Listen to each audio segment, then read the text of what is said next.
All right, I will call the regular town council meeting of Ridgway, Colorado, Wednesday, November 9th, 2022 to order. Have a roll call vote, please. Council members Annex Here. Bramley, Here. Lakin, here, Schuyler, Here. Thomas, Here. Mayor Pro Tem Meyer, Here. Mayor Clark. Here. How are you feeling, Terry? Hanging in there. I can imagine. Thanks for being on. No problem. All right, first up on the agenda, are there any additions or deletions? I don't have anything. Nothing, okay. That brings us to the consent calendar. Is there anything on there anybody wants to pull off to discuss? And if not, is there a motion approved? So moved. Second. Motion made by Russ, seconded by Beth. All in favor? Aye. Opposed? Passes unanimously. Thank you. That brings us to public comments. Do roll call with Oh, Terry online? That's a good question. Preston, do we? Oh, that's right, Terry's. Oh, yeah, that's right. Yes. All right, yeah, we should probably. All right, so we will do a roll call vote on the adoption of consent calendar. Please, Pam. Council members Annex. Yes. Bramley. Aye. Lakin. Aye. Schuyler. Aye. Thomas. Aye. Mayor Pro Tem Meyer. Aye. All right, passes unanimously. Thank you. And that brings us to public comments. Establish time for public to address council for anything not otherwise on the agenda. Does anybody on Zoom have anything? We only have one person in the room other than the reporter. It's a little nasty out there. Yeah. It's I don't see nothing but Zoom. I don't see any hands up, so we'll move right along. Public requests and presentations. Item number 7, request to close Clinton Street from North Court and North Laura Street for Noel night on December 2nd. Ashley Perkins is on here and she on Zoom. I think Tanya Ishikawa was here to talk about the request. Okay. Hello, this is Tanya. I don't really have much of a presentation or any presentation. I'm just here in place of Ashley because Ashley is working right now. And we would just like to do Noel, or we are going to do Noel night again this year. And similar to last year where we closed off part of Clinton Street, we would like to do that again.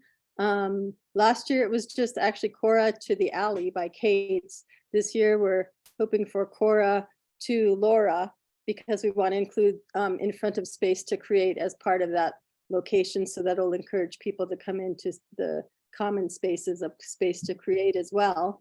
And the reason for that closure is to have other places for people to walk in between the businesses safely, as well as last year, for instance, we had from Gus's Chocolate a table up and the stargazing table up. So we'd like to give the opportunity to local business people and entrepreneurs who don't have a storefront downtown to possibly set up, as well as some nonprofits who may be interested.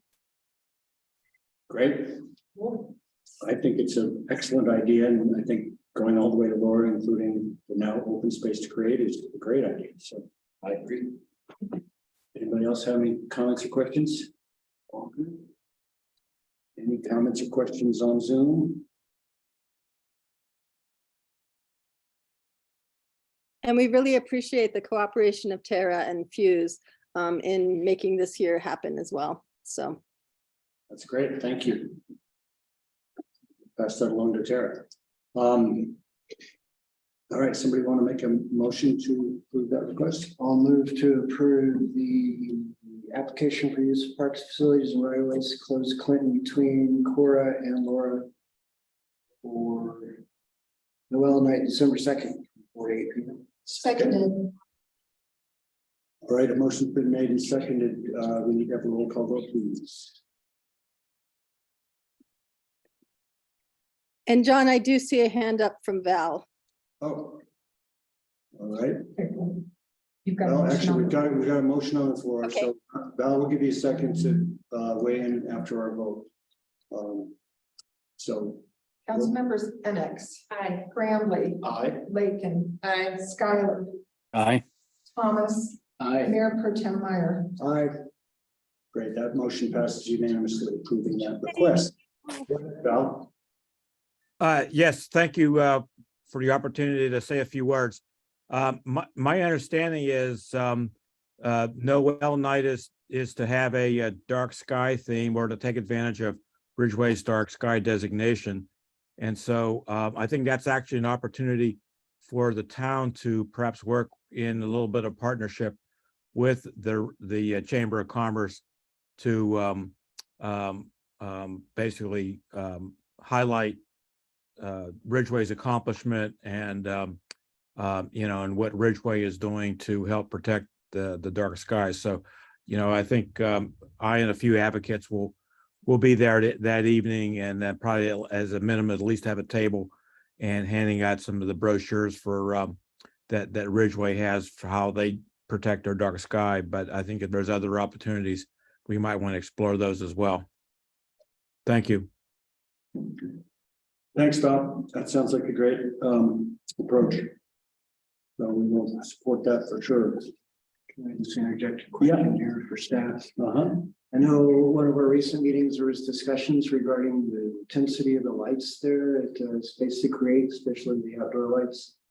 Has that been addressed at all? Or? We're working with ArtSpace on alternative fixtures. And it's not going to be remedied tonight or tomorrow, but we're in conversations. John Clark is part of that conversation as well. So hopefully we can figure out how to get it resolved sooner rather than later. It would seem odd to have dark skies there and this really bright shining light. So That's what I anticipated Val. Christmas lights. That's what I anticipated Val was going to talk about. We've moved on.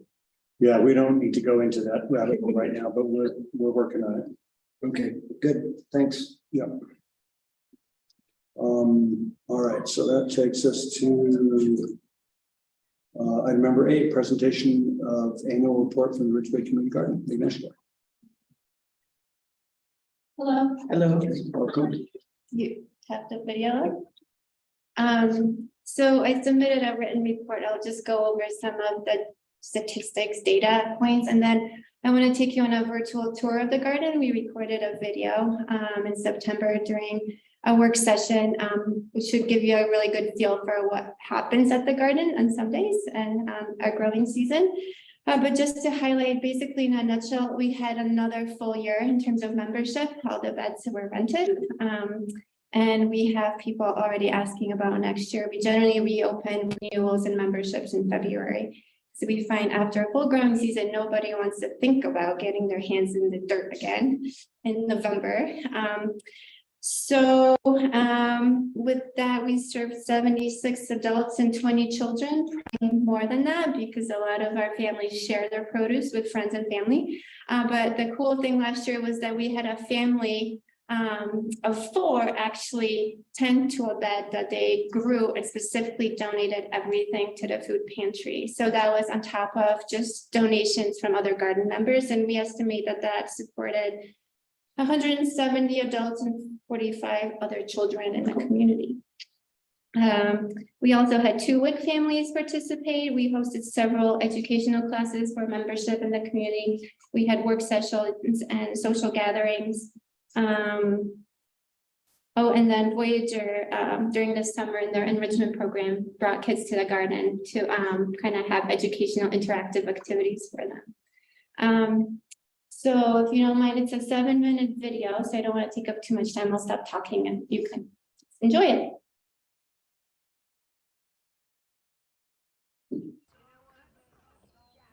Here we are at the RCG this morning, the Ridgway Community Garden, and we're having a collective work session. So we put that on the board so that our gardeners. It might be YouTube problem.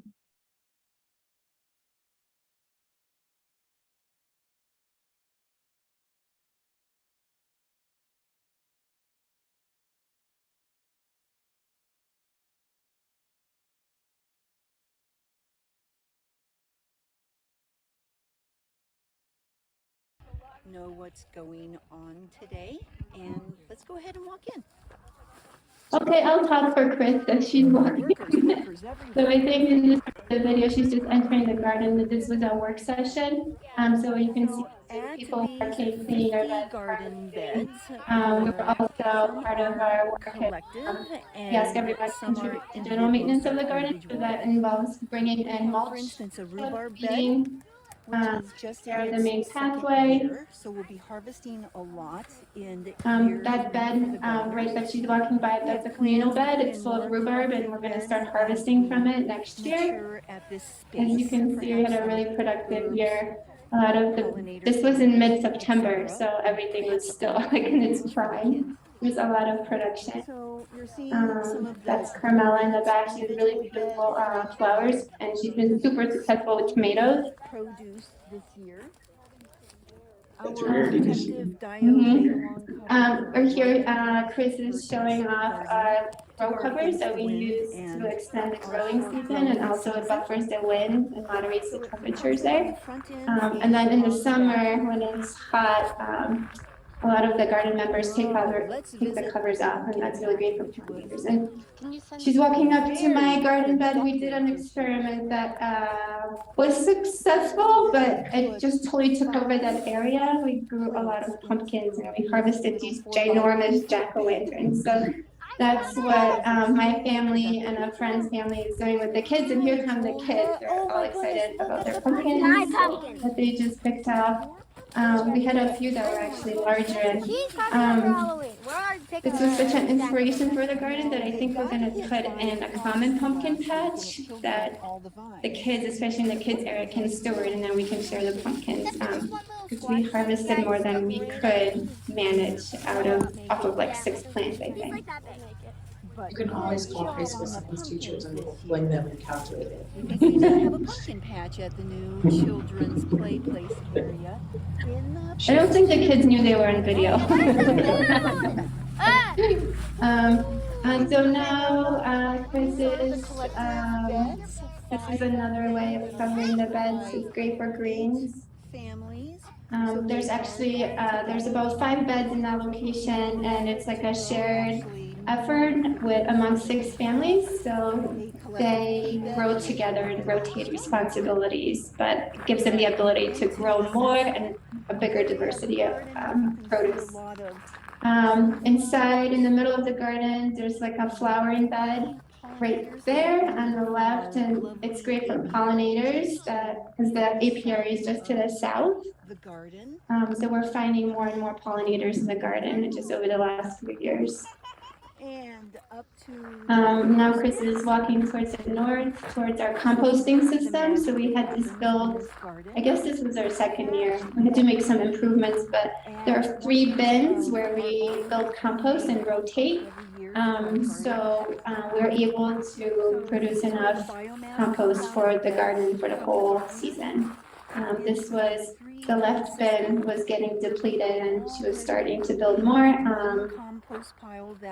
So it's a pretty cool system that allows us to move all the material between the bins as the compost matures. And here within the next 2 weeks, and then that will be cooking over the. And now she's heading towards the kids area. That we have to do kind of a redo this fall. So we put this landscape fabric like we did under all the garden beds and mulched it. But we think that our timing was off, or there was a lot of rain, and for some reason it didn't work. The grass just came up through the fabric and it became a huge maintenance problem. So we decided to just strip it and keep the grass in there. Initially, we wanted to mulch it because there's quite a bit of thistle in there, and the kids tend to run around barefoot, and so there were some concerns for parents. But our mulching approach didn't really work, so we stripped everything, and that's what a lot of the garden members are doing right there. And we're regrowing the grass. It's just coming back really effectively. We're going to add some more features and elements to the kids area in the upcoming year, and to point out at the back of the area for them to get artistic. So just to like the south of that area, next year we will be building I think she's pointing to it right now where those logs are stacked in this whole area she's walking by for tall beds. We have some older members that have a really hard time getting on their knees or bending over and gardening. So we've had those requests. So we'll put 4 in and then we'll go from there. And we have a design and they'll be ready to go next year. The magic of the garden.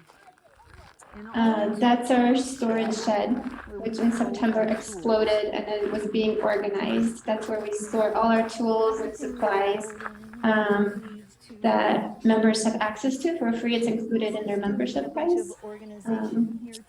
Lisa is organizing her dial-beta, quick peek inside it. We have a lot of in-kind contributions from members and community members. So like those racks were built by, at the time, Ralph Tingey, but he wasn't a member. So now he's a garden member too. So he's really in for it now. He'll be working in our garden beds. And this happened to be also like a learning workshop where Val Schwartz was giving a tutorial to garden members on the weather station he installed at the garden. So you can access that at ambientweather.net and just look up the garden and get real-time data for the location, which is really important for the garden because we're like a cold sink. Our weather approximates Gunnison. So it's really important to have a good feel for those cold days. We get frosts in late August that time. So Val's been a really great asset as a garden member, but also as our weather forecaster. What's the weather site again? Ambientweather.net. On their smartphones so that they can tell what's happening with the garden. So he's explaining what's going on. Shade structures for our social events. We try to have 3 or 4 each year. So that we are not only growing our own food and building community in that way, but we have yoga classes. We can see the pumpkins over there that they pulled underneath off the that way. shade of the tents, and we come together just to have potlucks together and get to know one another. I think Chris is saying, please feel free to stop by at any time. It looked so great over there this year. Like it was neat and clean and stuff was clearly growing and like it was really cool to see. Yeah, it's been a great project and asset to the community, I think. So I say this every year so I'm going to say it again. We're going to keep adding things to the garden. I think our priority is those 4 tall beds. We'll put some perennial garden beds to like give it more color to the garden, I would say, and pollinator access. Probably a pumpkin patch. And we may start thinking about extending the shed, some kind of a shedding structure next to the storage shed for all our big equipment like wheelbarrows and buckets and whatnot. So I made a in-kind request to town in my letter to see if we can get your support, staff time to help us improve the access. So when we first opened the garden, it must have been fall 2018, town staff cut the curb and created access and then leveled and gravelled the parking area. And that I think we need to do a little more work on it. It's not quite, there's some drainage problems and the gravel has moved and there's weed encroachment. So we're hoping to clean that up a little bit with your help. And then if we do move with the shed extension project later next year in the fall, maybe helping us scrape a new pad, extend the current pad a little bit.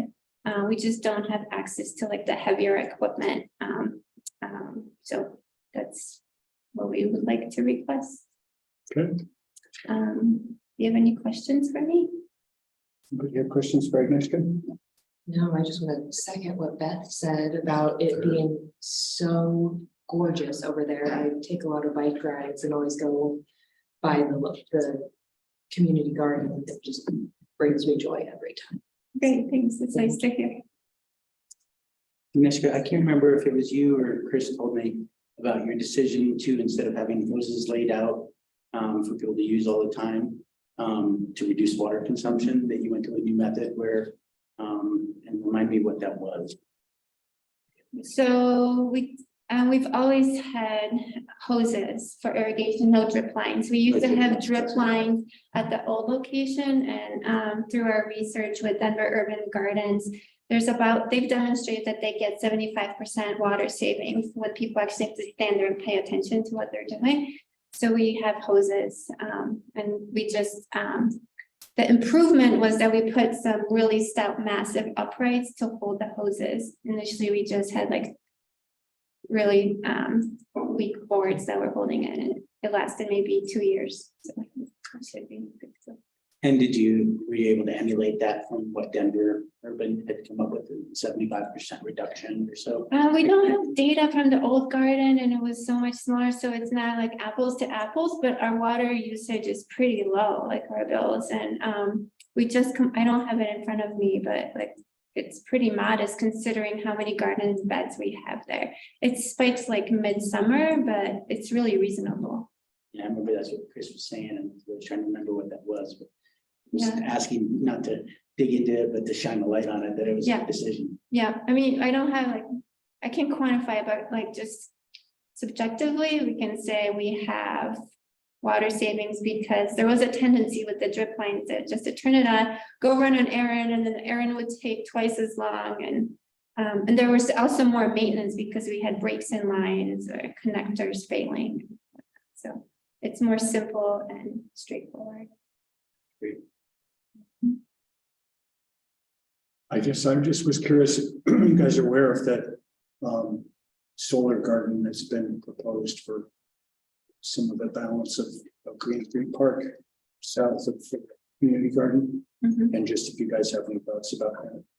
We just discussed it for the first time at our board meeting last night, so we don't have like an official position, and some of our board members weren't there, but we are aware of it, and we just would like to be part of the process and informed, and we'll be an involved party, I think, as it moves forward. I understand it's just in its initial stages, concept design, and so, yeah. Very, very preliminary, but it's important to get everybody's opinion early on. And I personally am excited about the potential for the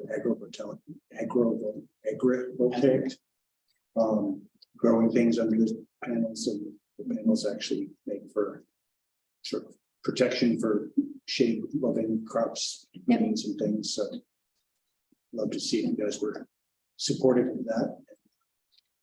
I don't have an answer for you right now. Yeah, that's fine. And I was just gonna say, there's gonna be a lot more time for this. Yeah, I think we decided we need a lot more information about what's proposed and the pros and cons. Not just for the garden, but for the community also. Yeah, totally get it. Yeah. Okay. Well, thanks.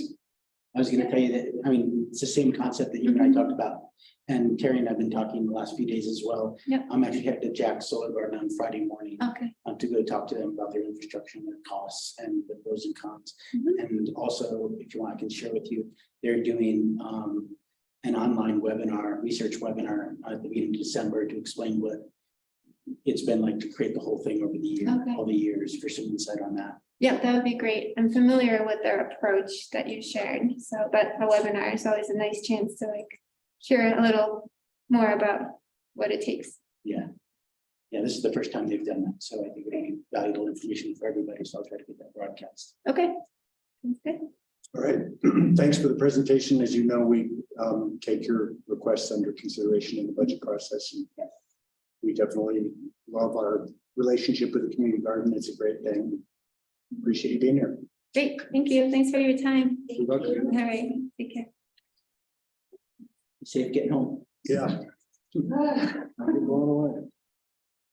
All right, that takes us to policy matters. Item number 9 is interviews of Youth Advisory Council candidates and appointment of members. Preston?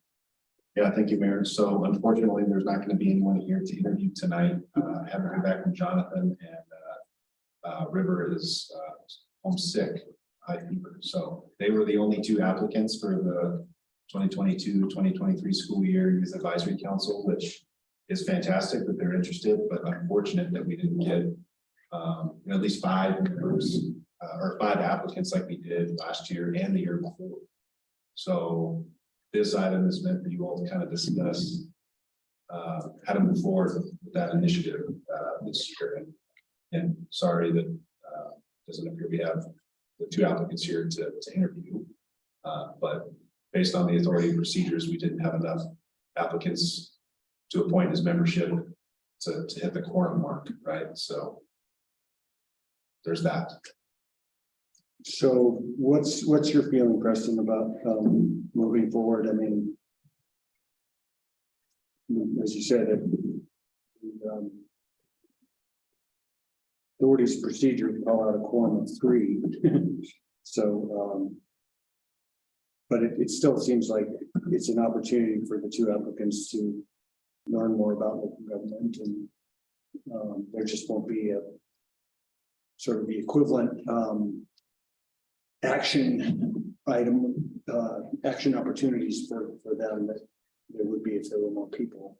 I think we just have to treat it a little differently than we had more. Is that your thinking? Yeah, that's in line with my thinking. I think we would, my opinion is that we forego having the 2 of them, or however many it ends up being, sitting around the table, and you and I kind of trying to lead them and educate them as to how the public process works, right? And instead maybe try to find some field trip opportunities. I'm forgetting the name of it, but what is it when you have them observe, like go to work with somebody and observe? Internship kind of thing? Shadow, yeah, job shadow. You know, maybe we can find some opportunities for that based on what they're interested in. Granted, there's only 2 of them. So those are my thoughts. In my experience, part of what we're probably running into, and if you read the applications of these applicants, their conflicts are that I had to leave because of sports. Our kids in Ridgway County are really active. They're either choosing not to be involved in things in general, or they have a list of activities longer than any of ours, which is somehow surprising, but they do. So I think part of what we're running into is this an effective use of my time? What is the return to me? Are we seeing an outcome of my actions, whether it directly benefits me or not? I think this has the opportunity in the future to be such a powerful thing that I don't want to just toss it away. Something that occurs to me about these applications is it would be really great if we actually accepted applications, maybe in the spring, where your outgoing folks could advocate for it. Because I know Anna Barshey had such a great experience. She would have been a great advocate in the school for, hey, this is worth your time. And hearing from your peers that it's worth your time is really important. So it might be one of those things that's worth, I know as busy as the end of the school year is, but if we could figure out a way to interview and select, and then we can hit the ground running in September, October with them, and they've already kind of decided this is worth their time, it might be worth considering just with the cycle of the school year. Did you say even like a nomination, like somebody that's currently on it? Well, they even could just, coordinate? yeah, even just, if you, worked with thinking social studies is your social studies department there, but when they can pull in somebody who's been on the committee before and says, yeah, like this is definitely something you're going to take something from. I don't know about nomination, but just encouragement. Remember, this is the second time he's applied. He's a senior. His saying like, you'll want to consider this. I've gotten a lot out of it is the voice you want kids to hear when they're thinking about applying. Hey, Beth, this is Terry. In your capacity as a teacher, is there any way to work with the school to arrange for some sort of credit, like a class credit, if they were to volunteer? Is there a link that's appropriate? Yeah. The way we've structured this program, it wouldn't meet a requirement in Ridgway for an internship. But I think it is worth communicating with the school so that the counselor understands that, this is something they can discuss in applications and on resumes. That just outreach to, like I said, specifically a social studies teacher who is interested in government and policy. And then again, using student input. I don't know that we want it to be as big of a commitment as a full internship. I think you'll have fewer responses. It's just about understanding that kids go, whoa, that sounds like a lot. And they need to hear from their peers that it's manageable. Yeah, and somewhat to answer your point, Terry, from my experience with my kids 20-some years ago, going through this high school experience and getting ready for college, this is the sort of thing that, even though it's not a formal credit bearing thing, it goes on their transcript, or not transcript so much as it's just resume in applying for college and stuff. And it's just another example of how they've been active in their community and shows their their public interest. So I think there's benefits even in it being sort of informal as far as their school credits go. And I know last year we talked about this exact thing, Beth, having the application process, or at least the introduction of it, in the spring, at the end of the spring semester, to try and get kids excited about it, and also to get them on the ground and running earlier in the year, so that because the time goes fast. Preston and I found that last couple of years it's like boom and they're done. So I can't remember why we decided to not try that this last year, because I know we did discuss it. Is that your recollection? Soliciting applications in the spring. Yeah, I vaguely recall it. probably had too much on your plate. Didn't do it, but I ended up, I love the idea. It's certainly worth a try to see how many folks we can get interested. But, I was going to say, over the last 2 years, in my perspective, it's essentially been a crash course in additional course in civics, right? Like local government centered, and I think a large majority have enjoyed it, although they only have to meet once a month, and even then, it's like herding cats trying to schedule them to make that one meeting, right? And we all have a lot going on, so. Like you were saying, that could be a challenge too, given how active everyone is and how much everybody has going on. And I mean, and I say this to every group, but had I had the opportunity to be on a youth council when I was younger, it would have been fantastic. That'd definitely be on my resume. I'd be asking the mayor or the city manager or council members for recommendation letters. So there's definitely some benefits and some opportunities there. So that's what I want to say. And our kids, our youth here really go above and beyond for doing all of the activities. There's only 20 of them in big classes. So having 5 of them willing to come and be a part of this, I think, very important facet of our community. It's a really good thing. And I don't know if anybody's online with kids, but encourage them. It's fun.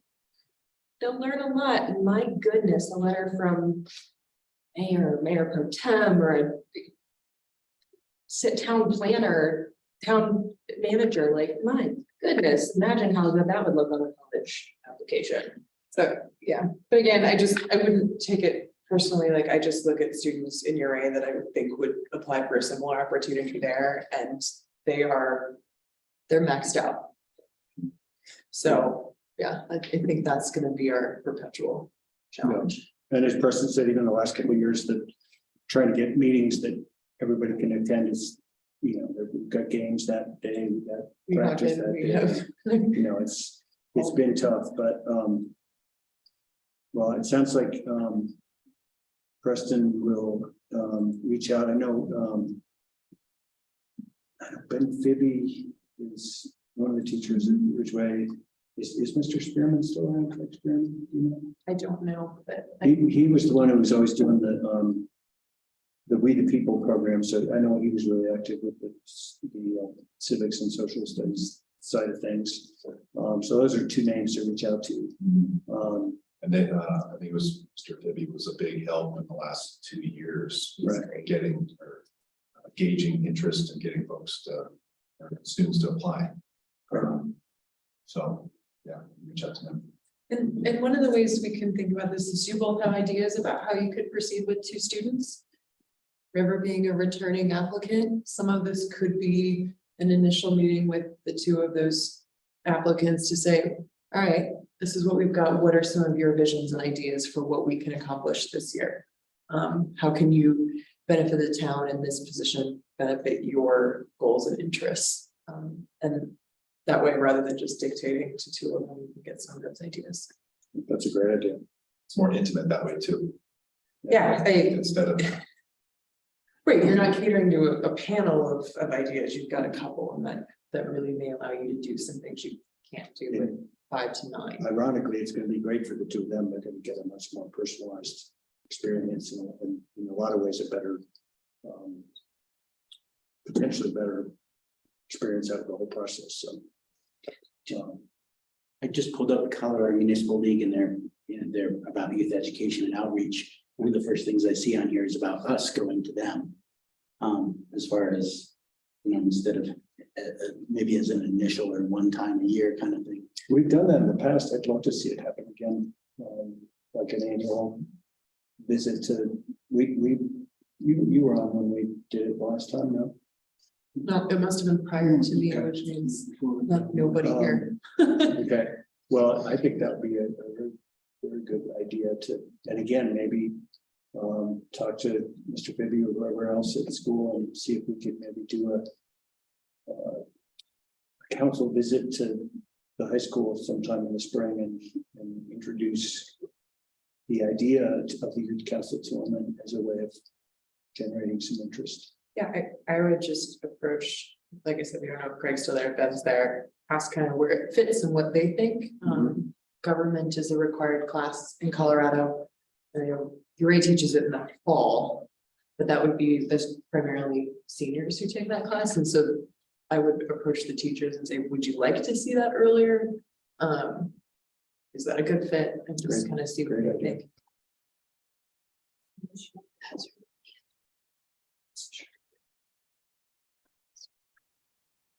See, Tanya, go ahead. Hi, so I just wanted to mention that the Chamber of Commerce does put on the youth fair, volunteer and career fair every spring at the Ridgway School. We do invite URA students to come over. They can't always come over if they can't get a bus, but anyway, it'll be again this spring. It's probably the last Wednesday in April, but it could be the second to last Wednesday. We'll let you know by January what the date will be. But many nonprofits come there to promote their volunteer opportunities. So that might be a possibility for you. And also the Ridgway School does have a career exploration program that you may or may not know about that. It's the last period of the day, 2 days a week, 1 week, and then in alternating weeks, it's 3 days a week. So it's only kind of a weird time, like an hour and a half or something at that time. But if whatever student signs up for it, they are available those 10 days a month, every month. So it might be an opportunity to integrate some of these activities. Great, thanks, Tanya. All sorts of possibilities. Any other comments or questions from council? If not, somebody want to go ahead and make the motion to appoint River and Jonathan, and President and I'll take it from there. I move to appoint River Randolph and Jonathan Ryuski. Hope it's said that right. To the 2022-2023 Youth Advisory Council with terms expiring on June 30, 2023. Second. All right, I think JT got in under the wire there. Motion made by Russ, second by JT. Roll call vote, please. Council members Enix. Aye. Bramley. Aye. Lakin. Aye. Skylar. Aye. Thomas. Aye. Mayor Pro Tem Meyer. Aye. Great, that passes unanimously. So, Preston, you'll reach out to them and let them know that they've been appointed and you and I can, let me know if you want to sit down and start planning or how you want to do it. Okay. Thanks. All right, so that takes us to the next item, which is item number 10, appointment of a new member to Ridgway Fuse. Is Tara online or? Tara's at the Fuse meeting. Kevin, would you like to present this item? Well, sure. At our last couple of Fuse meetings, we got together and kind of put together a little criteria for adopting new members and accepting new members of the Fuse program. And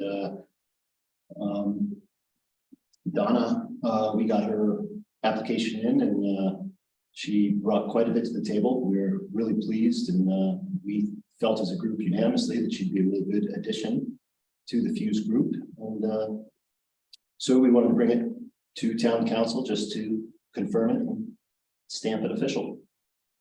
But she's got my vote, and we're excited about having. Great, thank you, Kevin. Anybody have any questions? Seems like this is a kind of a slam dunk. Anybody on Zoom in the audience there have questions or comments about this? Okay, someone want to make the motion? I'll continue it. I move to appoint Donna Jaffe as a Ridgway Fuse community member. Second. Just one. Faster, Bob. Motion made by Kevin, seconded by my Mayor Pro Tem. Roll call vote, please. Councilmembers Ennis. Aye. Bramley. Aye. Lakin. Skylar. Aye. Thomas. Aye. Mayor Pro Tem Meyer. Aye. All right, passes unanimously. Thank you, everybody. That takes us to item number 11, review and action on amended development agreement between Ridgway Homes LLC and the town of Ridgway. Oh, this one has your name on it. Great. Thank you, Mayor. Thank you, council members. How's everybody doing this evening? Evening, Bo. We're staying warm here. That's great. So this is an update of the development agreement that was previously approved by the council, but just due to some logistical concerns and some back and forth with Wetterhorn Homes, Yellowbrook Road, the document itself was never executed. Last week, Preston and I had a good conversation with Paul and Lois Major with respect to two concerns that have presented themselves recently. The first is the timing in which certain infrastructure could be installed by the development team prior to entering into an SIA. That was to occur by the 15th of November. And our fear is that that's not going to happen. So one of the proposed amendments is giving the team until after the December council meeting. So it'd be December 15th to complete the necessary infrastructure. And then the town can enter into an SIA. So that is the first proposed change with the development agreement. Any questions from the council? No. Good. Seeing everybody shaking their head here. Okay, so then the second change is a amendment to the affordable housing guidelines with some additional language. And again, the goal with the language, the guidelines and the deed restriction is written in such a way that it is the town's option in terms of who should administer the deed restricted affordable housing program, be the town or its agent. And Paul and Lois Major suggested, due to the fact that the town at this point in time doesn't have a municipal housing authority, and there's not a you're a county housing authority that could administer the program, that it be contracted out by potentially other regional housing authorities and or a private entity. And so there was just some minor modification to that language that would kind of recognize the ability to farm out, at least initially, the proposed lottery for the program and or the administration, with the understanding that the town always has the ability to step in and administer. So those are the two changes. Makes sense to me. Anybody else have comments or questions?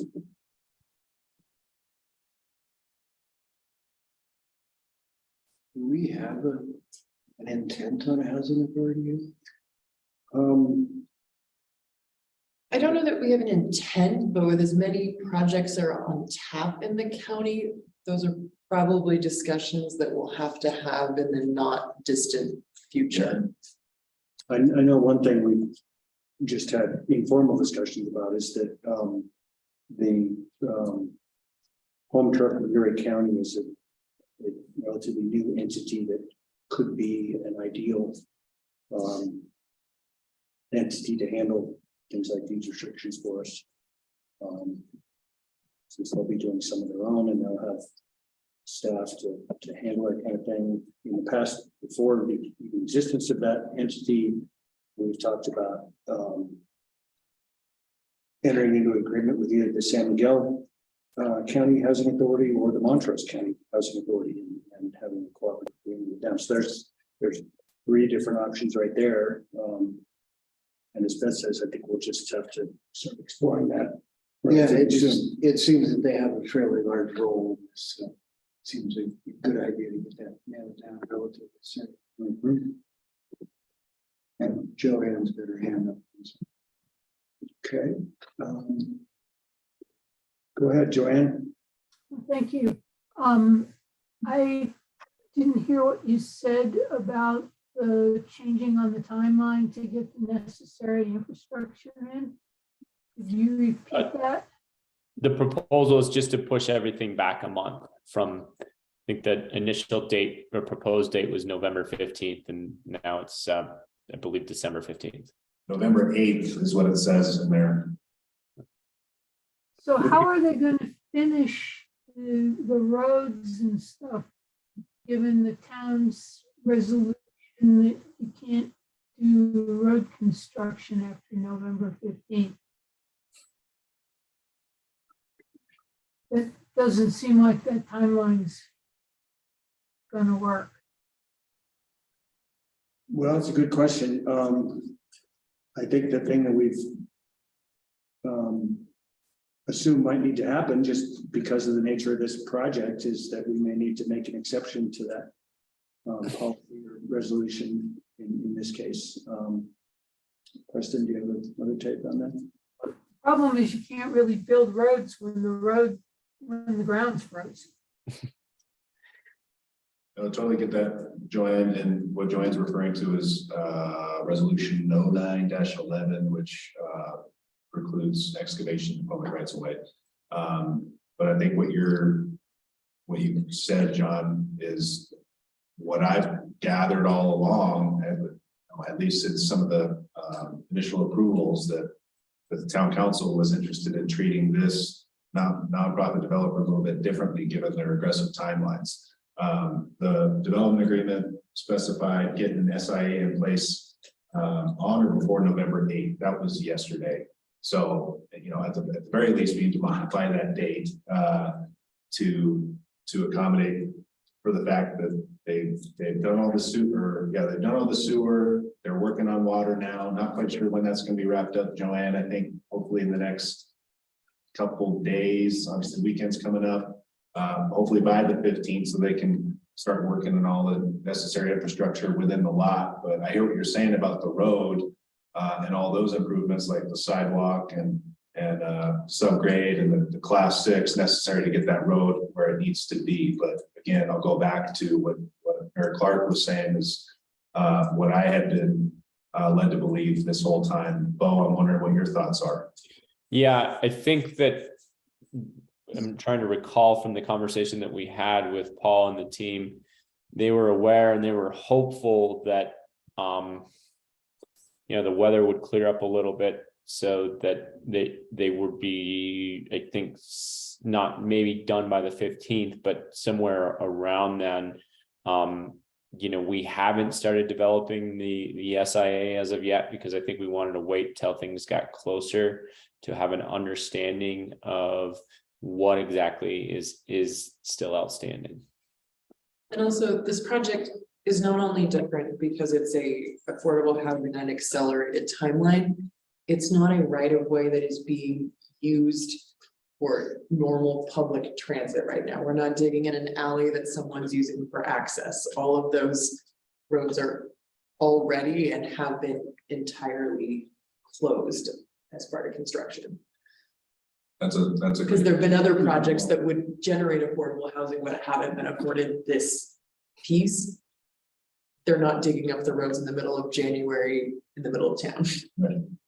My concern is that we get roads, if they work on building roads when any of the material is frozen, the roads that they want to give to the town are not going to be to town standards. And I feel like it's totally acceptable to say that you can excavate, but you can't build until conditions are appropriate. I mean, if there's things in the middle of that plat that they can do over the winter, like that's them. Things need to be built to standard. If you don't want them doing compaction, Joanne, during that period, that seems like a legitimate quality issue. Yeah, I guess for me, sorry for interrupting. No, none of us are engineers, so I don't know, at least up here. I don't know if there's stuff they can do that then can be completed in the spring, but can be brought to a point where they can at least get the units in and installed and have the roads be to a partial level of completion. I just don't even know what the possibilities are there. Joanne, is there something that they could do that would give them ability to get their equipment in and do the construction that would be acceptable as a potential initial but not final, and then have them do a wrap up in the springtime? Is that something that once it thaws? It's a little bit hard once you've got more than 8 inches on top of what's frozen to go back and get it compacted. Now, the ordinance has a whole bunch of things that need to be done before you can get an SIA. And I think I've heard you guys say that you're willing to deviate from that for these folks. But I think having them go ahead and compact things once there's some frost in the materials is not to your advantage. I think it would be better in an SIA than it would be to let them continue. Is there any chance we could get an SIA before December 15th? I mean, what our typical? Yeah, that is our goal, is to have something in place for the council meeting on the 18th, or the 14th. But when is our typical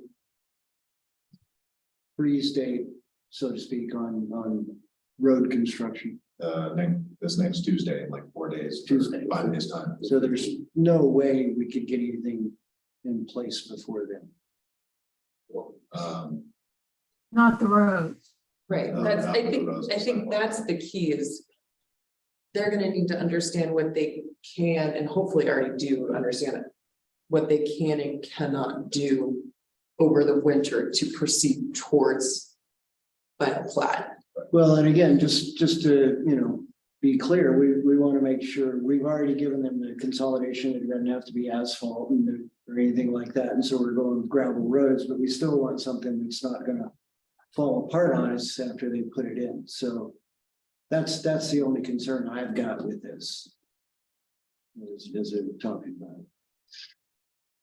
And of course, the tricky part is their goal is to get these units installed and finished and have people moving in Originally, it was that they were gonna be moving in December, November, December. So at this point, it looks like they're gonna be moving in later than that, but I know that they're still gonna want people moving in this winter. Right. So how do you find that balance when the roads aren't, there's no roads with folks to drive on or park on?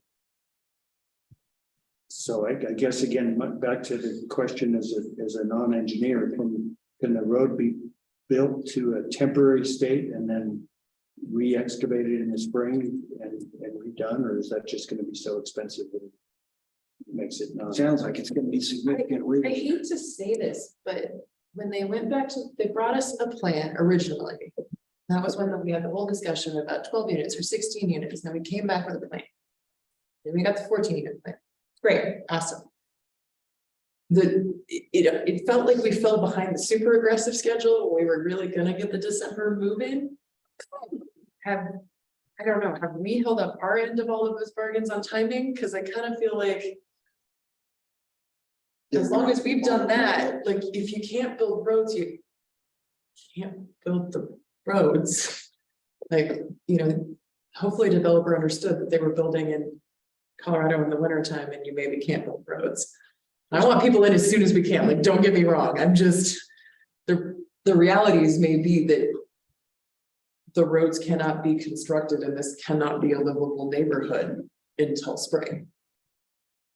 There's two sides to every story, but I just want to be very clear. The town staff has been attentive to this developer in a way that staff has never been attentive to any other private developers in the past.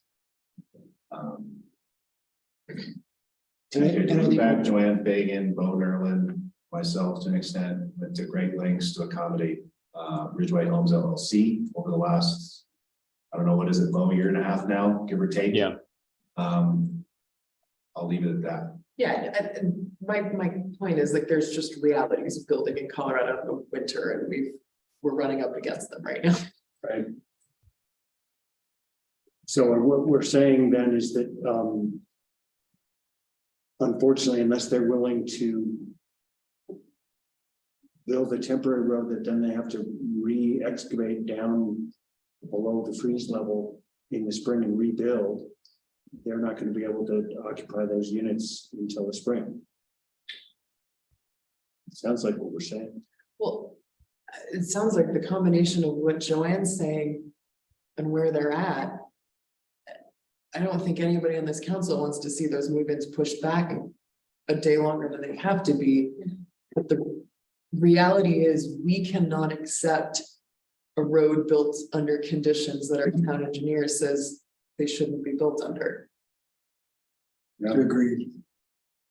And I don't know if there's a way they could put a few inches of pit run down, put a little road base on top of it and then pull that out in the spring. Maybe we put it on them to give us a proposal on how they would make the roads work on a temporary basis without it costing them or us too much, since we're reimbursing them. I like that idea. I mean, I think that's where we have to go, is we have to go to them and say, hey, here's the reality of the construction season. Your roads aren't going to be done by the time we don't allow them to be worked on any longer. What do you propose you're going to do to find a compromise that will work? So if I may, I hope I'm not kind of missing something here. But the proposed amendment that we're looking at this evening just has that they need to enter into the SIA on or before December 15th.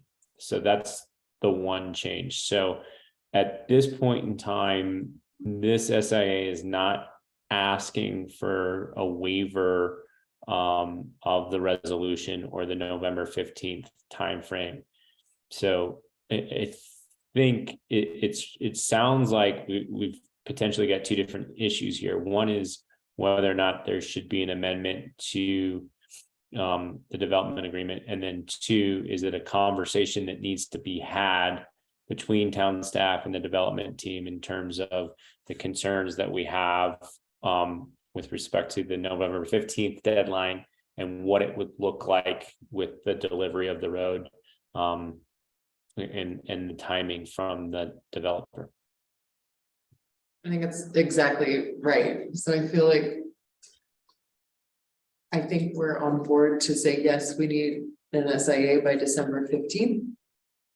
And then provide direction to town staff to work with the developer about what timing is appropriate for building roads. Yeah. Okay. Yeah, two So I separate think issues. so. Good clarification, Bo. Thanks. All right, so we've got two issues. One is the switch from November 8th to December 15th for the SIA, right? Correct. Yeah, that's correct. And the second one is basically just confirming that we get to say who is going to administer the deed restrictions, or do we have to actually name that person?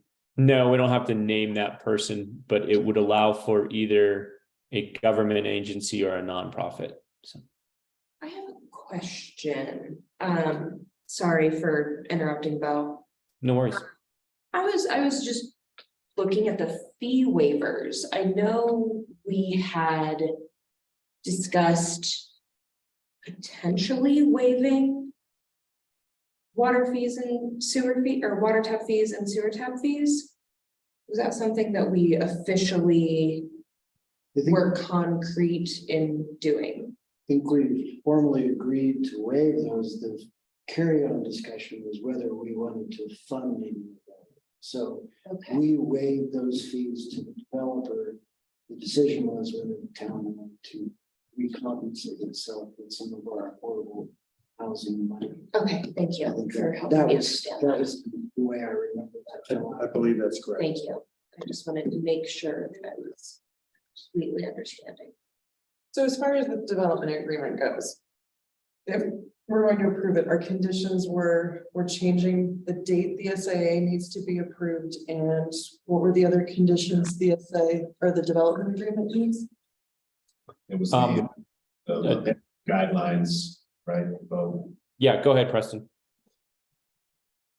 I don't remember. It was the appended guidelines as it relates to the deed restricted language and the town's ability to administer that program if we ever choose to, right, Bo?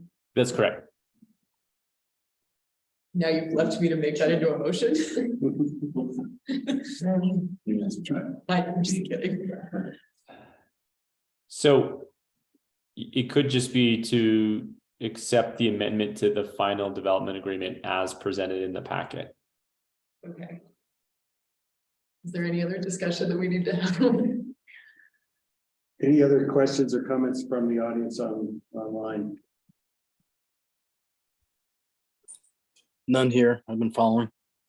Okay, thanks, Terry. That's a little complicated, but I think we can get it cleaned up. Discussions to be had. Run with it, Bill. Right, I move to approve the development agreement with Ridgway Homes The LLC. amended. The amended development. I was gonna say as amended in the packet. Oh, okay. Sorry. Let me just start over again. I move to approve the amended development agreement with Ridgway Homes LLC as presented in the packet. Second. Thank you. Motion's been made by Beth, second by Russ. Any other discussion? Roll call vote, please. Councilmembers Enix. Aye. Graham-Lee. Aye. Lakin. Aye. Skylar. Aye. Thomas. Aye. Mayor Pro Tem Meyer. Aye. Great, thank you. That motion passes unanimously. And you have the direction you need, Preston, on the other pieces to work with the developer. Yes. All righty, so that brings us to item number 12, presentation of the draft 2023 fiscal year budget.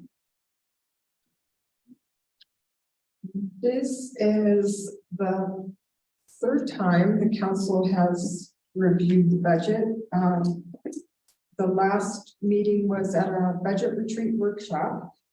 And at that time, we went through the full budget by every fund and all the subsequent sheets on the proposed 2023 budget. And we discussed location expenditures within those line items.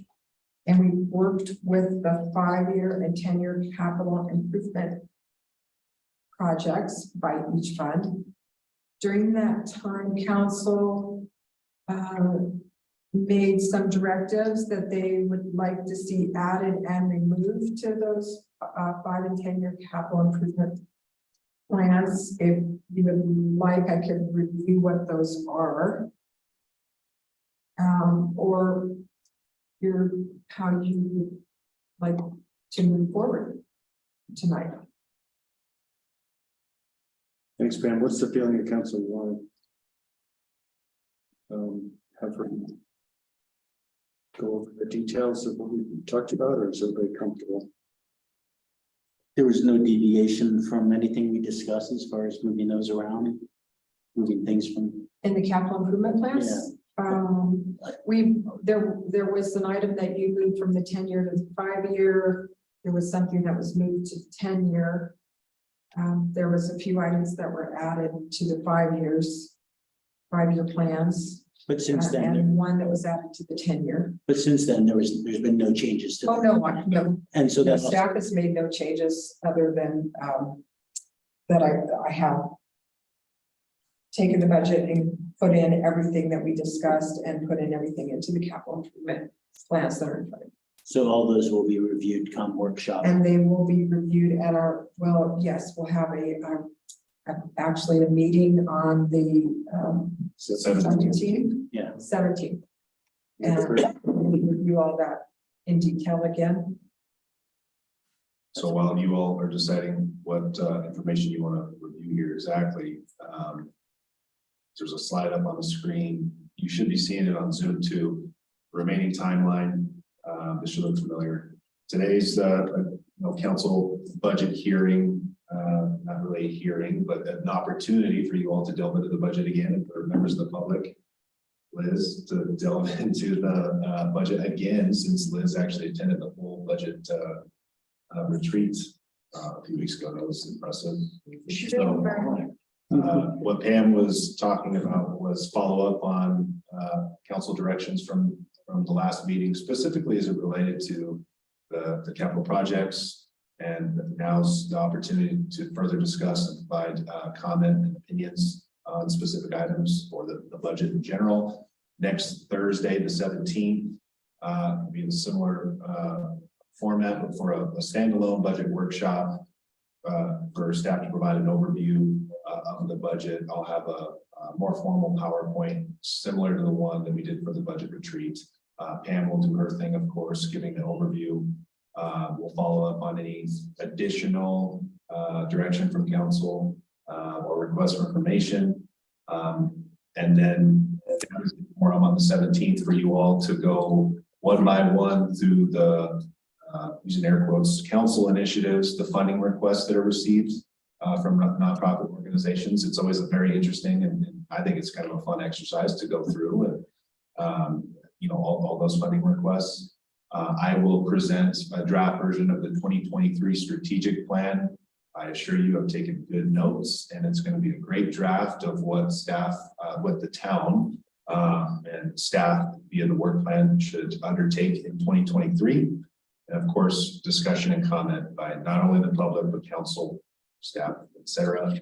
December 14th is the culmination, adoption of the budget, including the capital projects plans, 5-year and 10-year, and the 2023 strategic plan, approval of the resolution certifying the mill levy. Great, thanks, Preston, for that overview. That was my portion of the presentation. Preston, what time is it on the 17th? I've got my calendar open. I'm gonna edit. 6 p.m. Okay, thank you. I am comfortable with where this sits right now. And I will be attending that budget workshop virtually, guys. As will I. On the Sorry. 17th, Yeah. that's fine. Does anyone have any questions on any things? Have you had a chance to look at what was submitted? That's where my question came from, is I didn't think anything looked any different really. Did it look different? Well, other than what was highlighted, yeah. And that was moved. Yeah, there was items that were added to the 5-year and the 10-year. One item was added to the 10-year and something was moved from the 10-year to the 5-year. So it's not everything that's in yellow was changed after your last meeting. Those are just the items that are being proposed at this point to go into the 2023 budget. But if you'd like, I can tell you what changes were to that 5-year plan. Pam, could you change the description of the solar array on Space to Create to just microgrid? It's a little more accurate. Microgrid, okay. And if any specific line items in the general water or sewer fund, line item budget change between now and next Thursday, we'll definitely highlight that, but don't anticipate that. Actually, the only one that may change is the bond repayment, because we have to go through that exercise. Right, well, everything that's on the budget right now that's yellow has the potential of being a different number at some point. Right. And I did just move some money from the general fund to the water fund to fund the GAC through the funds that were received through the Rescue Act. The ARPA funds. Yeah. And so that number will be reflected.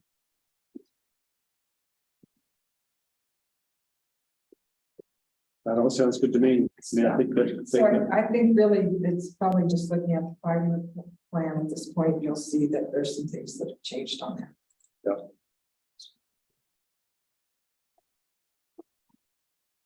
I think the thing that everybody needs to do their homework on for next Thursday is the council initiatives, give some good thoughts all those and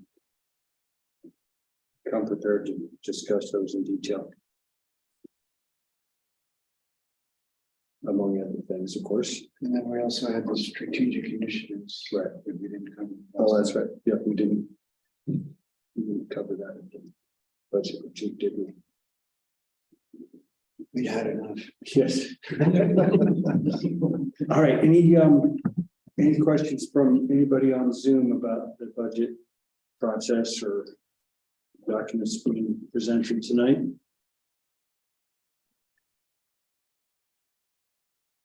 I don't see any hands up, so I'll take that as a no. Anybody else have a comment here in council? Thank you to staff, to Pam and Preston and everybody else for all their hard work on this. It's coming together well. It's always an interesting exercise, but we're in the home stretch. So let's see, do we need a motion? It's just, no, it's been introduced, right? Yeah, thank you. Okay, there's a hand raised. By Pat, go ahead. Hey, and I haven't been paying very close attention to the budget process. But I wanted to know if in your capital improvements planning, if you guys are planning or how your thinking is towards the doing some sort of improvements to the Ridgway ditch. Specifically above Lake-O, or what do you? Yeah, I'm concerned, the water meetings, the water plan came out and there's been some talk and as I've looked at that water plan, but as we talked about it at the time in June when that presentation was made, it seems to me pretty clear and evident, and the more I've spent now looking at that water plan, that the only way really that there's going to be more water than there really is right now is to put the Ridgway ditch from the head gate most of the way, if not all the way, to the to Lake O into some sort of pipe. Well, that's, you know, that you and I both know, we've talked about that for many years and it's a huge expense. We haven't got any further in planning for that. I think it's still in the like. So if I may. Go ahead. So Pat, this is Preston, on the 5-year plan, let me back up. Staff has met a number of times in the last few months to ensure that either on the 5-year plan or on the 10-year plan, the recommendations from the group that conducted that water supply assessment are accounted for. You know, those major undertakings and capital type projects. That includes improvements to the Ridgway ditch, either by piping certain segments or perhaps the whole thing. I don't know if that's feasible, but that piping the Ridgway ditch or making those types of improvements is a project that's identified currently in the 10-year water capital projects list. Now there's, as you know, because you've read it a few times, I'm sure, Pat, there's a few more items that again are accounted for largely on the 5-year capital improvement project list. That includes installing a water meter at the water treatment plant, which we were hoping to get to this year. Unfortunately, with weather, we weren't able to get to it. We pushed it to the spring. That is proposed to be undertaken in 2023, and it's for sure a major priority. We have money in the 2023 budget to repair flow measuring devices. All the flow measuring devices that are at Lake O and on the Ridgway ditch, and that includes funding for some additional flow measuring devices. And then, of course, the water assessment talks to this. We had budgeted for it anyway because it's been part of a several-year plan, a meter replacement program throughout town with updated meter technology and MXUs. So sorry to ramble, but I just wanted to, from staff's perspective, kind of provide you with, I think, what you were wanting to hear a little bit, although I don't know for sure, but that a lot, if not all, of what was recommended out of that study is accounted for somewhere in the capital projects list. Well, you know, and I can't remember if there has been any talk about that study since that June presentation. And I hadn't really read the study very completely. I can't even remember. I think it may actually have been released after the June presentation. I can't remember exactly how that went. And I'm glad that you're thinking about several of those things. I know were recommendations. I know there's a lot of not real. They're better data collection things that can be done, and metering at the water plant would probably be helpful. But I said during at that meeting as I heard the presentation, and I just will say it again right now. And now I have spent some time reviewing the study. The study did not actually, it talked about some of the issues that are related to the Ridgway ditch from the head gate to the Lake O, but I don't think the study actually makes a recommendation that be put into pipe. But I think that whether it's I think that that is really the most important thing that the town could do. And I have reached out to acquaintances, people that I know that have put irrigation ditches into pipe, and I have a feeling that yes, expensive, but maybe not as expensive as you think. I mean, I don't think it could be $1 million project, but it's not a $10 million project. And I honestly think that it could be done for less than $1 million. And I think that that you know better than me that there are significant interests in the state of Colorado that would help the town of Ridgway with that expense. And all the other things that are in that study, I think maybe are good to do, but the only thing that's going to get you more water, in my view, is putting the Ridgway ditch into pipe, or at least most of it. Is it viable to make a motion to move from that item, which is identified as a $1.5 million project in the 10-year plan, to move that into the 5-year, to move an exploration of how to make that so, especially given the amount of monies coming down the pike to facilitate projects like that? Yeah, motion isn't needed. I mean, motion if council wants to do that. Where it's in the plan is, I guess important and for you guys to kind of have an idea of what's coming down the pike.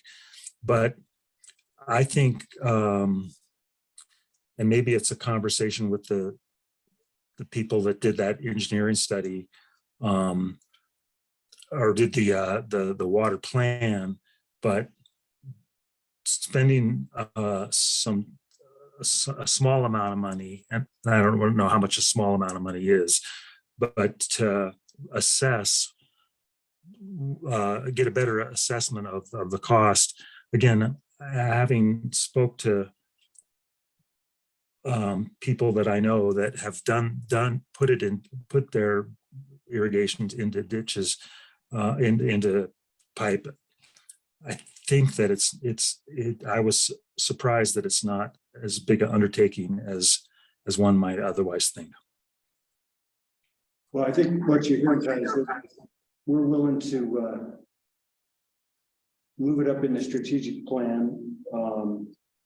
And also, I think your suggestion is a good one to, on top of that, direct staff to have a conversation with the LRE at the very least, and maybe others about doing a study to see. Yeah, at least find out what a study might cost. And I would, because I've done some research, I would, matter of fact, Preston, if I could give you a call, I'd be just happy to tell you what I found. Could I tag on to Patrick's suggestion about that study that based on the access to funding sources that we add to that study, a feasibility study for the micro hydro, because there's a lot of funding out there right now for that activity as well. And that could actually help monetize the cost of the pipe. In other words, bring in potentially a source of revenue that might pay for some of the pipe. So basically add that as a part of the scope of work of that study, or maybe it's independent of it, but I think there's funding available to do these feasibility studies at a minimum, and potentially for the actual construction of a micro hydro, which would be a revenue source for the town as well. Just using the natural energy of that flowing water. That's a great idea. I'm not sure if there's enough head, but I'll find out. And if not there, then they feed from the treatment to the town. But nonetheless, this is the time to strike with, as we saw in the DOLA presentation during our dinner, this is a great time to leverage some of these funds for these kinds of, label it resiliency if you want, but you can flavor it one of many different ways, but there's money out there we should be trying to capture, I think. Agreed. But I'm heartened to say, if I heard JT's suggestion that at least move the idea of putting the Ridgway ditch into pipe, higher up on your priority list than it maybe is right now. Like if it's moving, if I heard JT say moving from the 10-year plan to the 5-year plan, well, that's at least a start. Yeah, and as I said, on top of that, ask staff to start looking into options for a feasibility study, whatever you want to call it, a study of actually doing the project, because as we all know, there's just a whole bunch of money, infrastructure money out there right now for all these kinds of things, and this is a natural for that. So there's no better time to try and do something like this. Great, thanks. So real quick, is there interest in setting aside funding for a feasibility study in 2023? Because that'll be additional expenditure that hasn't been discussed yet. And we put that on would that be under council initiatives or No, I think strategic initiatives? Will it be, It'd be under water, the water fund. 5-year capital plan for water, and if you wanted to do it in 2023, I would highlight it right. So I heard 3 things I just want to clarify. I heard you wanted to move from the 10-year to the 5-year, the water collection system, piping, Ridgway ditch, headgate, which is the 3rd item right now on the 10-year water fund. correct. And Create a line item feasibility of micro hydro construction. And create a line item for feasibility study. I was a little lost there. For both. For doing both the piping and the micro hydro. So would they be 2 separate items or one? You're kind of similar because you're gonna end up piping for the micro hydro as well. Yeah, I think it's one item. Okay, I don't, not knowing what dollar amount of feasibility study is, I'm not entirely sure that I want to jump and put that in the 2023 budget. When I think about access to water, not piping the Ridgway ditch next year, or it's the year after, if it's sometime in the next 5 to 8 years, that's water we already have rights to. That's the efficiency piece. It is not actually like expanding our rights to water. I would love to know more of what ballpark of funds are we talking about to do a feasibility study before I leap to and throw it in the 2023 budget. Perhaps we can ask staff to explore the cost of the feasibility study. It's something I would want to ponder. I guess what I'm saying is it's something I would want to ponder more. I don't want to sit here tonight and be like, yes, let's just throw that in the budget. I'm not quite there. And that's, I think, all I was asking is Okay. that staff, to the degree they have the capability to explore options, to not actually necessarily put in a Okay, bunch cool. of it. Thank you. I'm sorry. I was Again, here. Yeah, to me, it's so much of it is the fact that this Inflation Reduction Act and everything else, there's huge amounts of money out there to do things like this, and it's all about bandwidth still, right? We're trying to make sure our staff has the capability to even manage these things, let alone manage exploring them, let alone accomplishing them. So that's all I'm suggesting is that staff reach out to DOLA, whoever, to say this is something we identified as something we would like to do in years. So I think, so studies, we talked about this at the retreat. The LRA study costs in the ballpark of $55,000 to $60,000. The river corridor assessment, similar, not as expensive. The athletic park master planning process that right now we have in the 2023 budget, I think we earmarked $40,000 for. That's what we're looking at, probably for something like this. Now, if the direction is to have conversations to explore a more firm, a more firm price, ballpark price, we can certainly do that. And I'm actually suggesting that we look for infrastructure or Inflation Reduction Act funds that would actually pay for that or pay for a good portion of it. Because I think there's money out there for studies as well as projects. And that would be a secondary directive to the staff, correct? Correct. So the first would be the call to LRE asking why was that not a recommendation? Why didn't they consider it? And if we were to go forward on that, how could they give us an estimate on a feasibility study? It's all part of And so, and going back, the capital assessment report from 2019 that Joanna Herper did calls out the need to pipe sections of the Ridgway ditch. So, I think you have someone on the line here that could be a good resource and give her 2 cents as to what a feasibility study might cost. But again, I think, John, you said it at the forefront, this has been a discussion point for a long time. But even going back to that assessment in 2019, it's on the town website. It calls out the need. Need might not be the right word, but they'll say need to pipe certain segments of the ditch. And I think there might be another study that calls out how there's segments that might not work. So, And I do think that the LRE study, whether they featured it, they mentioned it's a no-brainer that great way to reduce evaporative losses and groundwater leakage and all of that seepage is to pipe it. So I know it was addressed, whether it was priority in there or not. I don't remember. I remember the discussion. Yeah.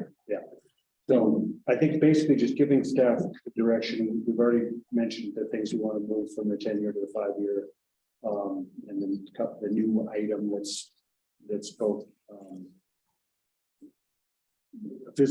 a study that would address both microhydro and the actual piping project, and then basically asking staff to just explore what sort of funding options there are, grant or interest loan or whatever that could help us do these things sooner than later.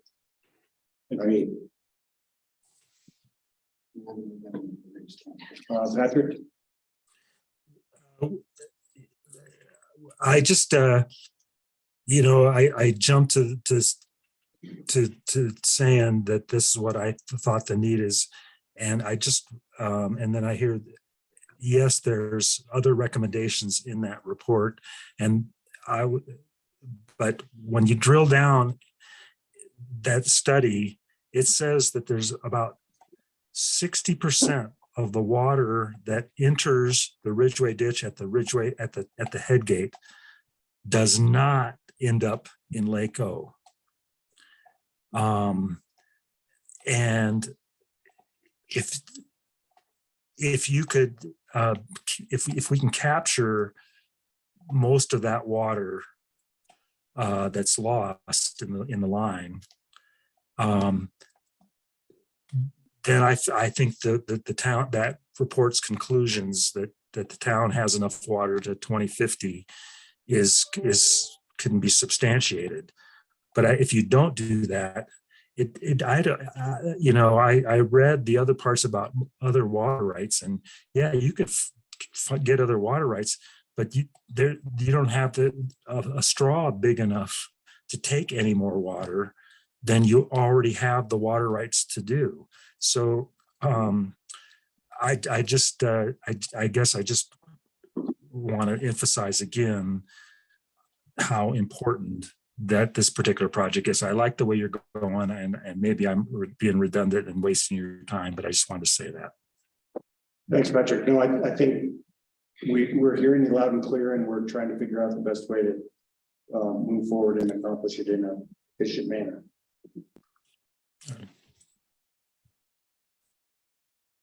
No, your specific point about the losses from the head gate to Lake O is a really good one. And that was majorly featured in the report. So, okay, so anything else on this? Does staff need any more direction? We've already way overloaded you with new work. Okay. Okay, great. Thank you. Thanks for shining the light on that, Pat.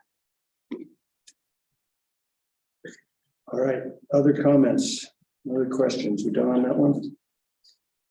All right, so that takes us to written and verbal reports. Item number 13, the Rights of Nature Annual Report. And I want to thank Preston for having this on his calendar to review, because I know when we passed the original resolution last year, there were some comments that it's going to be meaningless unless we actually follow up on it. So I'm really excited and glad that we have this in front of us tonight, and I also want to make note of Preston's comments in the report of how much help he got from Tanya of UWP, who's on the call tonight as well. So huge thanks to Preston and Tanya, and Preston, take it away. Yeah, thanks, Mayor. So I think it was a year ago, or I know it was a year ago tomorrow, that council adopted the Rights of Nature Resolution number 21-09 to support the protection of the Kapagri River, its tributaries and its watershed by recognizing the rights of nature and the town's responsibilities to care for and protect them. What's before you is a mandated written report serving as the annual update regarding the health and state of the river, its tributaries and watershed. It also gives a bit of an update on the realization of the rights of nature for the river, tributaries and the watershed. So thanks for already hitting on it, Mayor. Huge thanks to Tanya and anyone else at UWP that helped put together the health and state of the river information. I mean, the bulk of what's before you came from, was emailed to me from Tanya. It's on town letterhead in the report form, but kudos to Tanya. So happy to answer any questions about what's in here. And Tanya is here to talk to UWP's piece about the state and health of all of that. Great, thanks, Preston. You guys all had a chance to look over the report. If you've got questions or comments.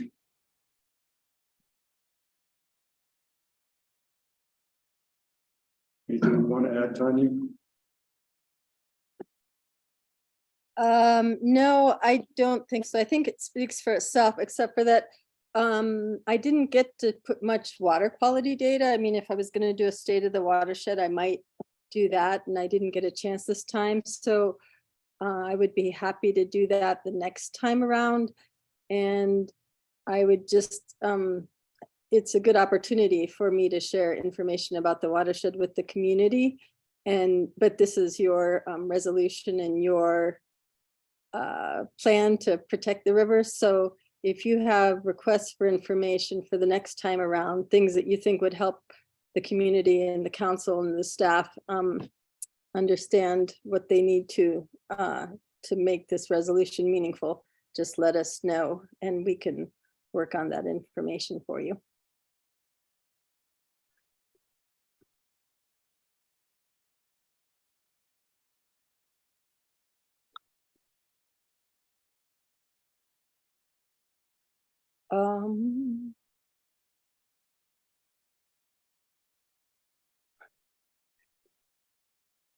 I guess I lost you. Yeah, it sounds like maybe it was here, but we can hear you now. Okay. You talk about water quality data. Yeah, I was just saying, yeah, I didn't get to include water quality data this time. So next time, if you would like that, I could try and provide some of that for the river itself. And also in the future, if there's other information that you would like to have in that report, and if you choose to, ask UWP again for help in creating it, please just let us know what kind of information you think would be beneficial. And I guess just as a point about the report, when I started writing it, it sounded really depressing, talking about climate change and all the impacts and dangers there are for the river. But I feel like just the fact that there's so much attention these days, hopefully that will be a beneficial thing, and we can start working on, it's difficult to work on climate change, but we can start working on the different impacts that the river's having now that we know that they're there. Yeah, I think that's a good point. It can be really depressing to get into the details of the issues that we're. I had a student last year just like collapse and put her head on the desk and go, "Do you have any good news?" It's like, oh, I'm so sorry. Something, but I think the point's well taken, Tanya, that, there's a lot to be said for just getting details, talking about the specifics of what our challenges are, and that's going to make it more possible for us to to address some of them little by little. Climate change itself is a big nut, but some of these things that you've got in here, I think we can start to try and address. It's been a great start to the 2022-23 water year, I can say that. Let's hope it keeps up.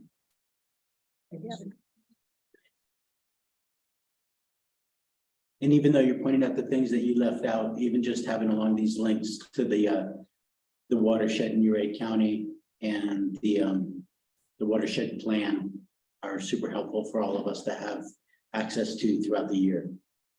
There's a lot of work that goes into those. So thank you. You're welcome. Okay. Everybody happy with that? Yep. Again, one more opportunity. Anybody on Zoom want to chime in? We've lost our feed up on the screen there, Preston. But I don't see any hands up, so we will move on to the town manager's report, which we just got today, I believe. Yep, just got it today. Sorry for the delay. It's okay. The liner repair for pond 3 at the wastewater treatment plant is slated for tomorrow, I believe, tomorrow or Friday. It's a bigger project, doing some patching repair on pond 3 that was in the CIP and this year's budget. So looking forward to get that done. Some of this might be redundant, so sorry if it is, but the speed radar sign near Amelia Street has to be moved because the voltages are consistent with it not getting enough sunlight. So it's being moved a block to the east, where 62 and South Elizabeth are. Been by there and see the stake where it's been, where it's going to be going. So hopefully CDOT can get it moved there soon. Reminder, we talked about this already. No excavation of public rights of way. Tuesday, big deal there. Some of you might have received this email from Julie Constant, Region 5 Transportation Director. She sent out an email a couple weeks back. I thought it was a great message and reiterated a lot of things about CDOT's winter snow removal operations. So provided that message. We'll be putting out a similar message here shortly through our channels about snow plowing practices, etc. House Bill 21-1162, management of plastic products. Deb, Pam, and I have been having some conversations about the implementation of the 10-cent fee for carryout bags that was mandated by the bill. Excuse me. Starting January 1, right? Pam? So we're working with the business community to make sure that's rolled out. So, It's a bar.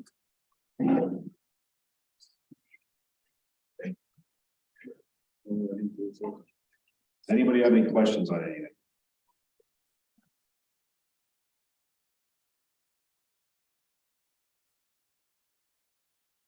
Thanks for mentioning the wastewater monitoring program. Jake Meese had reached out to Preston and I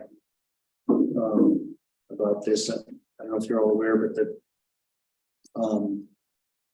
in light of how many home tests are happening for COVID these days, the government's ability to track COVID infection rates is greatly reduced. And one of the best ways we can keep it going in the future is by having all municipal wastewater treatment plants monitor COVID in the wastewater. City of Uray is already doing that. Town of Ridgway had basically too much staff commitment to other projects to be able to do it, to actually commit to the program initially, but I know we're going to be working on that once we get some of our repair projects done and things like that. It's as he's mentioned here in the staff report, so that's good to know. think it'll really help.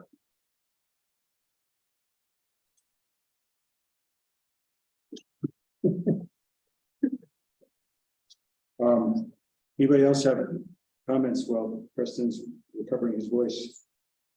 Questions? That was a great tour of the Space to Create facility we got. Fun events, Main Street Board, Main Street Open for Business Award, bank building.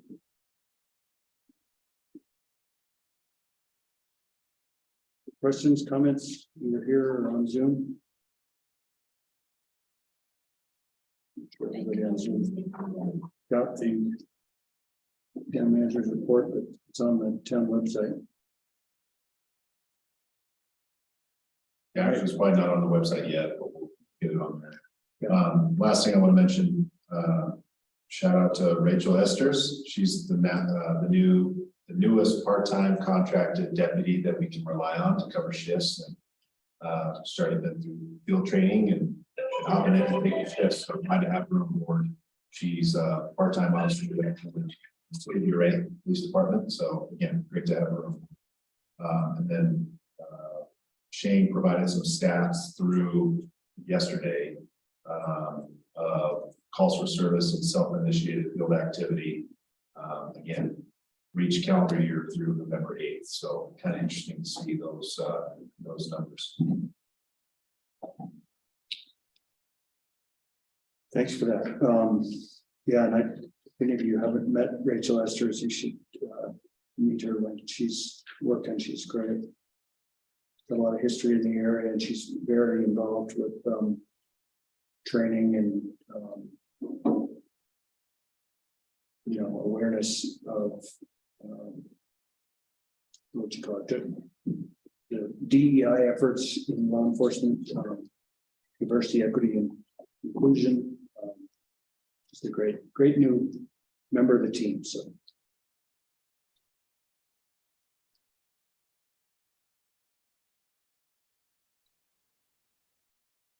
So everybody likes Stephen Schroeder's joke. It was good. It made me go, oh.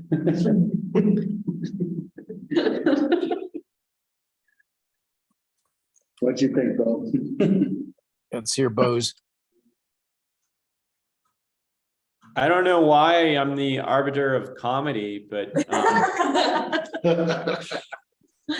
I've always felt like I had a good sense of humor. I like this one, actually.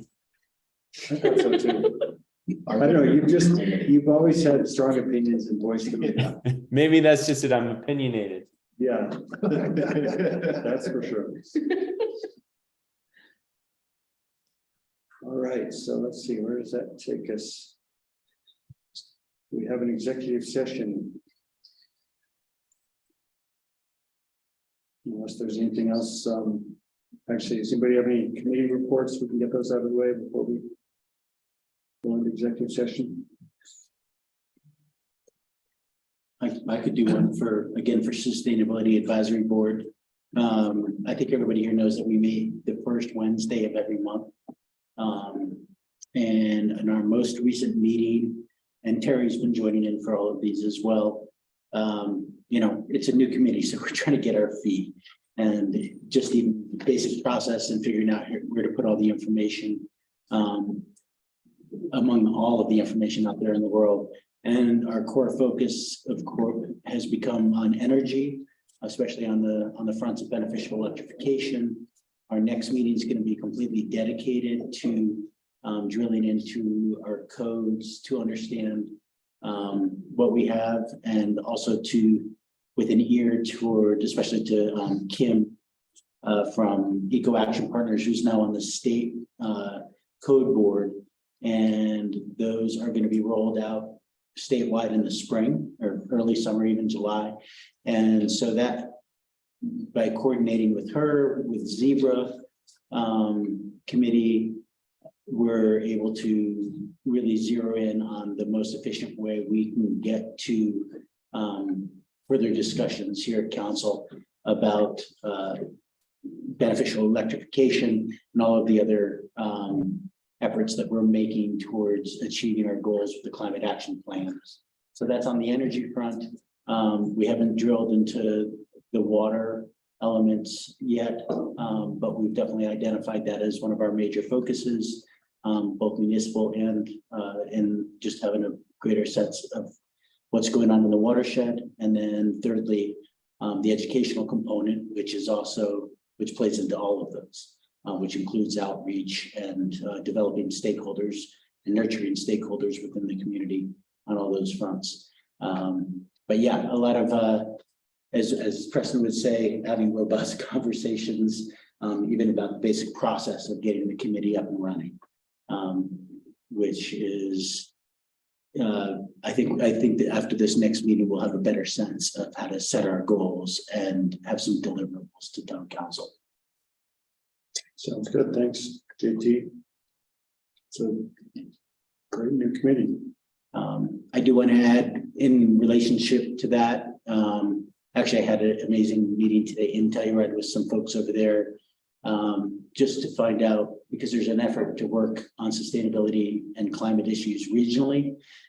So I met with a number of folks in Telluride today, with the Ecology Commission, and other people that are simply big stakeholders in town wanting to see these same efforts be pursued over there. And so a lot of that is just understanding the mechanics of the civic process, and that we all struggle with the same blind spots and synthesizing information and moving that forward to be effective and actionable in this environment. And on that same token, tomorrow I'll be attending the West Slope Water Summit in Montrose before I head off to Boulder. And then I'll also be at Jack's Solar Garden regarding the agrivoltaic efforts that we've been discussing. I'll be touring that facility and looking at the ins and outs of all the different costs associated with such a project. So moving along on the energy and waterfront and the education component. So I think it's going to be a beneficial committee. That's awesome. What's Jack's solar farm stuff? That's an agrivoltaic project. It's the biggest one here in the state and the country. It's over in Longmont, and the various generalities, the general components of it that Terry discussed during our board retreat. I think he and I have both been familiar with it. It's that integration of solar and agricultural work in the same environment for soil mitigation, and also it can be a productive garden and more pollinators. So any information I gather from that will, be brought back both from the financial front and the practical process of implementing a project like that, so that we can answer questions to, from people like Agnieszka at the community garden, and ultimately on how much of it costs and the pros and cons of it. And I'm also partaking in the Jack Solar Garden research webinar on December 7th, because so many people have had an interest around the country to figure out how to do similar projects at different scales. And Terry, so yeah, that's the upshot. So we're figuring out how to work as a team, but we're also zeroing in on people's different strengths. Terry's is obvious. Dave Jones is great with Zebra, and everybody else that's involved brings a lot, especially Kenny on the building side of it. So I feel like now that we know what each person's strength is, we can come up with a concise way to bring some of that best research to town council, so we can make some good decisions moving forward. Sounds awesome. Thanks for all the efforts, especially traveling around the state, checking these things out. Love it. All right. Anyone else? All good? I guess, Bo, we need the citation for executive session. Yeah, that would be great. Are we ready to move forward? You guys want to take a break? What's the? We're taking a 2-minute break. All right. Second. I'm safe, Liz. Thanks. Long commute, yeah. Good news is I think the wind's friendly. Yeah, it sounds like it's fun. Have a great night, Liz. The ambient weather that we were told about during the Ridgway Community Gardens showed a gust of 58 miles an hour here in Ridgway this evening at 5 o'clock. No kidding, huh? 58. That was quite an afternoon of wind. Yeah.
The previous one is that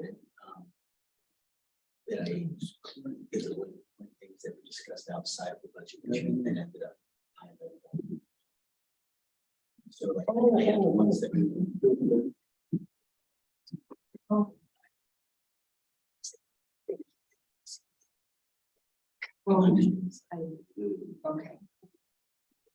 Okay.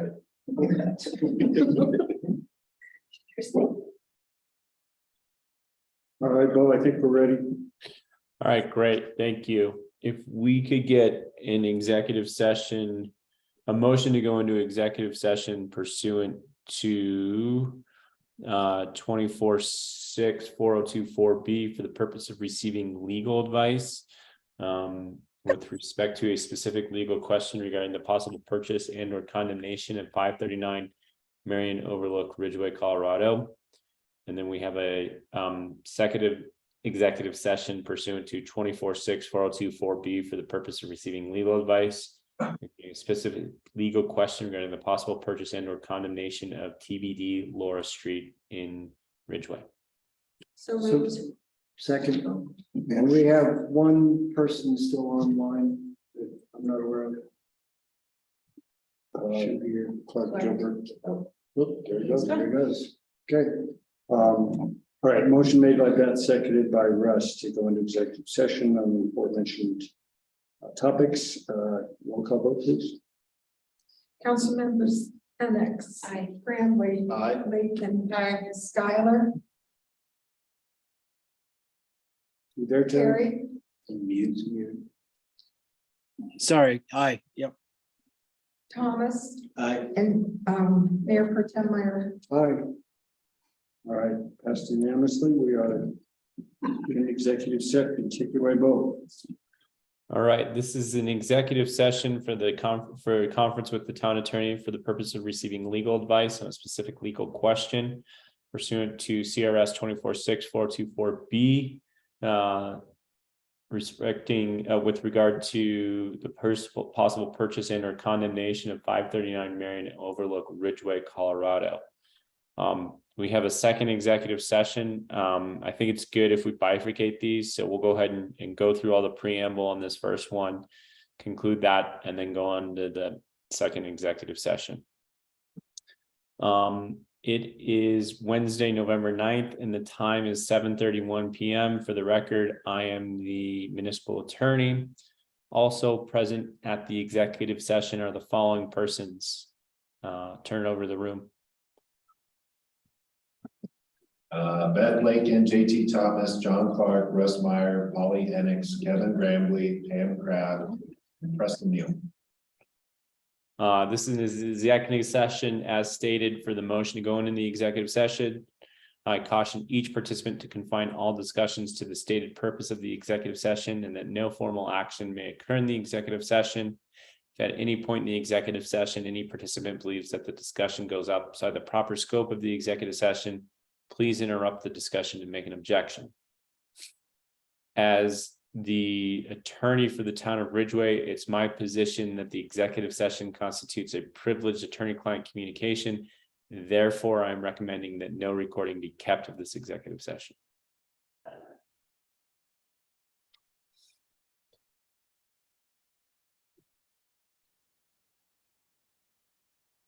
The time is now 7:50 p.m. We have concluded the first discussion in the executive session with respect to 539 Marion Overlook. If any person believes we went outside the proper scope of the executive session, please make an objection. Hearing none, we will move on to the second executive session discussion item with respect to the purpose of receiving legal advice pursuant to 24-64024B with respect to the possible purchase and or condemnation of real property located on North Laura Street. Okay, the time is 7:50 p.m. For the record, I'm the town attorney. This is the executive session as noted. Also present at the executive session are the following persons. Preston, if you could. Beth Lakin, JT Thomas, John Clark, Russ Meyer, Polly Enix, Kevin Grambley, Pam Craft, and Preston Neal. And Terry Scott over remote.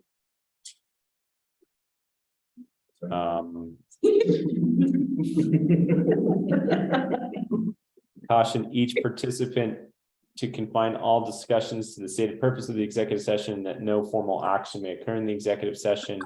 At any point in the executive session, any participant believes that we go outside the proper scope of the executive session, please interrupt the discussion and make an objection. It is my position that the matter discussed to go into executive session constitutes privileged attorney-client communication. Therefore, I'm recommending that no recording be kept of the executive session. Okay, we're back in, oh, go ahead, Bob. Sorry, no, yeah. I'll just do my little script here. The time is 8:08 p.m. The executive session has been concluded. The participants in the executive session were the following: Bo, Nerlin. Turn it over to the room. Beth Lakin, JT Thomas, John Clark, Russ Meyer, Polly Enix, Polly Kroger, sorry. Kevin Grambley, Pam Craft, and Preston Neal, and Terry Schuyler's online. For the record, if any person who participated in the executive session that any substantial discussion of any matters not included in the motion to go into executive session occurred during the executive session, or that any proper action occurred during the executive session in violation of the open meeting law, I'd ask that you state your concern for the record. Hearing none, I'll turn it back over to the mayor. All right, thank you, Bo. And unless anyone has anything else they want to discuss or deal with, I will say we are adjourned. Thanks, Bo. Thanks, Terry. Hang in there. Be safe, everybody. Thanks, everyone. Yeah, hope you feel better soon, Terry. Okay, thanks, guys. Hope the pain meds are working. No, they're not, unfortunately. Give a shout if you need anything, Terry. Yeah, All right, thanks, everyone. Bring tequila over anytime. See you, Bo. Thanks.